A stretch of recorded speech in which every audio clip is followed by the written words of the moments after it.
హోలీ పండుగకు ముందు కాముడాట ఆడేటిది. నాతో పాటు మా దోస్తులు రజిత, సునీత, అనుష, మనీష ఇంకో 5-6 మంది గూడి ఓ గుంపయ్యేది. ఇక అందరికందరం పొద్దుకంగానే ఇల్లిల్లు తిరుక్కుంటే పాటలు పాడేది. లేదిస్తారు తీసుకునేది. గిట్ల మన తాన హోలీకి ముందు ఎక్కడైనా గిట్లనే చేస్తారు. కానీ ఇక మీద బాజుండే రాష్ట్రాలలో మాత్రం హోలీ పండుగ రాకముందే రంగులు చల్లుకుంటా జోరు మీద ఉన్నారట. ఇక చూడుర్రి చూడుర్రి హోలీ సంబరాలు ఎట్లా చేసుకుంటారో. ఒకరి మీద ఒకరు రంగులు గులాలు చల్లుకుంటా మా జోరు మీద ఉన్నారు. లెక్కకైతే హోలీ పండుగ ఇంకో వారం దినాలు ఉంది. అయినా కూడా అప్పుడే సాల్వ్ చేసిరు ఉత్తరప్రదేశ్ రాష్ట్రంలో. మన తన హోలీకి ముందుగాల వారం 10 దినాలు కావునాట ఎట్లా ఆడతారో ఆడు దిక్కుకి వారం దినాలు హోలీ సంబరాలు చేస్తారట. అందుకే గుళ్ళకాడ బ్యాండ్ సప్పులు డీజేల పాటల నడమ మస్తు ఆడిపాడేరు. అయితే బర్సానా అనేటి పట్టణంలో హోలీ పండుగ కంటే ముందు ఓ ఇచ్చంద్రమైన ఆచారం ఉంది.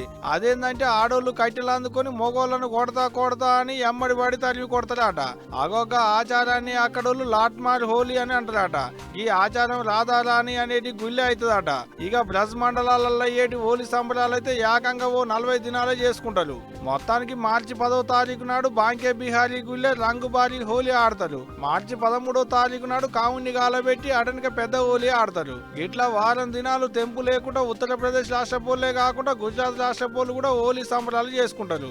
అందుకే పొద్దుగాలనే జనం అంతా గుళ్ళకాడికి పోయి మొక్కులు పెట్టుకోరు. అటంక తీరు రంగులు చల్లుకుంటా మురిసి ముప్పందం అవుతారు. హోలీ పండుగలో అన్ని తీర్ల కలర్లు మన ఒంటికి ఎట్లయితే పూసుకుంటామో మన జీవితంలో కూడా అన్ని తీర్ల కష్టాలు వస్తుంటాయి పోతుంటాయి. కాదా అని అర్థమే హోలీ అని చెప్పుకుంటా మస్తు మురిసిళ్ళు. అటు నేపాల్ రాజధాని కాఠ్మాండ్లో కూడా వారం దినాల ముందుకెంచే హోలీ సంబరాలు చాలైనాయి. వాళ్ళ ఇష్ట దైవాన్ని తలో దిక్కు పట్టుకొని ఊరేగింపు చేసేరు.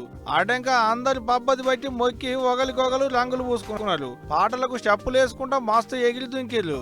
ఏదేమైనా మన దిక్కు హోలీ అంటే ఒక్కనాడే ఆడతాం గానీ హోలీ సంబరం అంతా మీది బాజే ఉన్నట్టుంది పోండ్రి.